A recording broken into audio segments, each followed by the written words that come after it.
Hello বন্ধুরা, কেমন আছো সবাই? আমাদের এতদিনের অপেক্ষার আজকে অবসান হলো। হ্যাঁ বন্ধুরা, টক্সিকের ফার্স্ট লুক চলে এসেছে, যেখানে আমরা ইয়শকে দেখতে পাচ্ছি একটি সম্পূর্ণ ভিন্ন রূপে।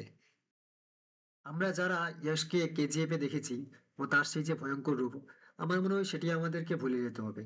কারণ টক্সিকের টিজারে সেই আগুন আরো বিপজ্জনক হয়ে উঠেছে। এই সিনেমা শুধু যেন অ্যাকশন নয়, এটা একেবারে মুড এবং পাওয়ারফুল একটা অ্যাকশন প্যাক্ট মুভি। ছোট্ট একটি টিজারের মধ্যে বা এক প্রকার যে ফার্স্ট লুক যেটা ছেড়েছে, আর সেটা দেখে আমার যেটা মনে হলো, ইয়শকে দেখে মনে হচ্ছে যে ও খুব একটা পাওয়ারফুল একটা ভিলেন। আমরা কেজিএফে যেরকম দেখেছি রকি ভাইকে, আমার মনে হয় রকি ভাইয়ের থেকেও বিপজ্জনক একজন ভিলেন। তবে একটা জিনিস যেটা আমার সব থেকে ভালো লাগে যে কোনো সাউথ ইন্ডিয়ান মুভিতে, সেটা হচ্ছে ওদের স্টাইল এবং ডায়লগ বলার স্টাইল। আমার তো মনে হচ্ছে যে এটি এক প্রকার একটা রো এবং আনপ্রেডিক্টেবল মুভি। আমার মনে হয় কেজিএফ এর পর ইয়েস নিজেকে আবারও ভেঙে গড়েছেন এইরকম চরিত্রের জন্য। এই ফার্স্ট লুকের দেখে যেটা আমার মনে হলো, এর সবচেয়ে বড় শক্তি হচ্ছে তার ডার্ক টোন, কালার গ্রেডিং আর ব্যাকগ্রাউন্ড মিউজিক। প্রতিটা ফ্রেমে একটা চাপা টেনশন কাজ করছে। এটা সেই ধরনের সিনেমা যেটা আপনাকে প্রশ্ন করবে, ক্ষমতা কি সত্যি নেশার মতো?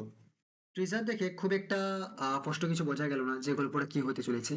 তবে একটা ইঙ্গিত পাওয়া যায় যে এটি একটি রাজনীতি এবং বিশেষ করে আন্ডার ওয়ার্ল্ড বা একটা পাওয়ারের স্ট্রাগল।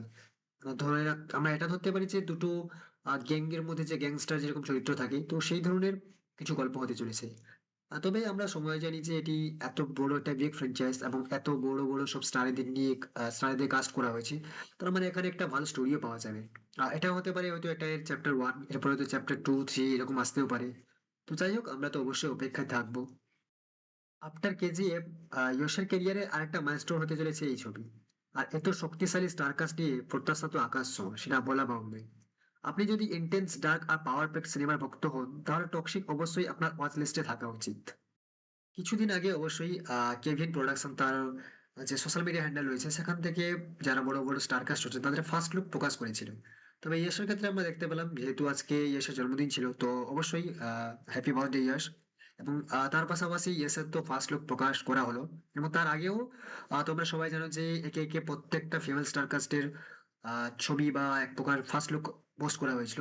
তার মধ্যে অন্যতম রয়েছে কিয়ারা আদবানি, নয়নতারা, তারপর রুক্মিণী বাসান যাকে আমরা কান্তারা চ্যাপ্টার টু এ দেখেছিলাম। তার পাশাপাশি আমাদের হুমা কুরেশি রয়েছে। এবং আরো তো, হ্যাঁ সত্যি, এটা তো না বললেই নয়, অবশ্যই তারা সুতারিয়া। মানে একজন নতুন একজন হিরোইন এবং এত ভালো একটা প্রোডাকশনের সঙ্গে বা এত বড় বিগ বাজেটের একটা মুভির সঙ্গে কাজ করছে। আর সত্যি এটা কিন্তু দেখা।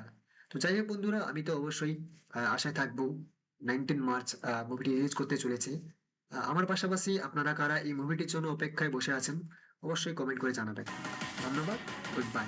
জয় হিন্দ। Daddy's home.